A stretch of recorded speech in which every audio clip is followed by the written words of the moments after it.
Hey guys, इस question में हमें दे रखा है कि a block of mass 1 kg lies on the horizontal surface of a truck. तो एक ऐसे ट्रक है, मान लीजिए, जिस पे हॉरिजॉन्टल सरफेस पे 1 kg का कोई एक ब्लॉक लाई कर रहा है।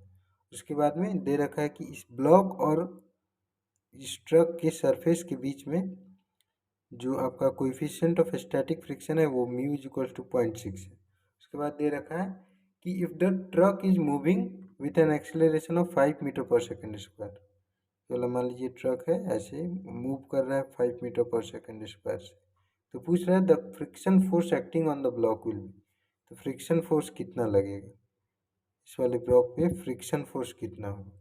तो ऐसे क्वेश्चंस में सबसे पहले कैलकुलेट हम करेंगे कि फ्रिक्शन मैक्सिमम लग कितना सकता है। तो एफ मैक्सिमम जितना लग सकता है वो उसका वैल्यू होता है म्यू एस इंटू एन।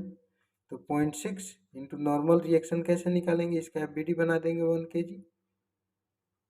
अच्छा, इस पे नीचे की तरफ एम जी, ऊपर की तरफ नॉर्मल रिएक्शन, और इधर लगेगा आपका फ्रिक्शन।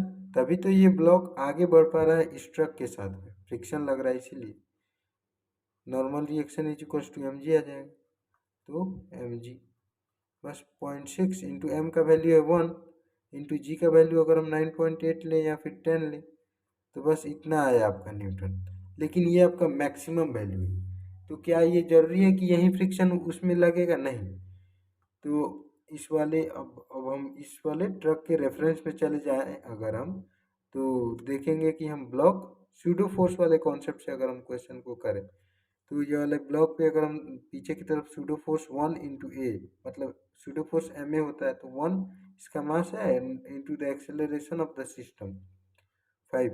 ये वाला इतना फोर्स लग रहा है और इधर कुछ फ्रिक्शन लग रहा है, और ये जीरो एक्सेलरेशन से चल रहा है। इस आदमी को इस अगर ये कोई आदमी ट्रक में बैठा हुआ है तो ये वाला ब्लॉक तो उस आदमी के साथ ही मूव कर रहा है, मतलब ये वाला ब्लॉक उस आदमी को रुका हुआ दिखाई देगा, तो इसलिए इसका एक्सेलरेशन जीरो हो जाएगा। तो फ्रिक्शन का वैल्यू कितना हो जाएगा?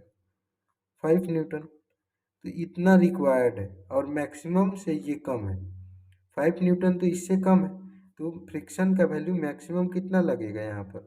5 न्यूटन, क्योंकि इतना ही रिक्वायर्ड है। और ये मैक्सिमम बढ़ते बढ़ते इतना लग सकता है, लेकिन इससे ज़्यादा अगर ट्रक एक्सेलरेट कर जाए 10 मीटर पर सेकेंड स्क्वायर से तो क्या फ्रिक्शन का वैल्यू जितना यहाँ से आएगा उतना तो नहीं लग जाएगा, फ्रिक्शन इतना ही लगेगा मैक्सिमम। लेकिन मिनिमम में 0 से लेके एफ मैक्सिमम तक लगता है फ्रिक्शन। तो इसका आंसर हो जाएगा 5 Newton. So guys, for more such videos do subscribe my channel. Thank you.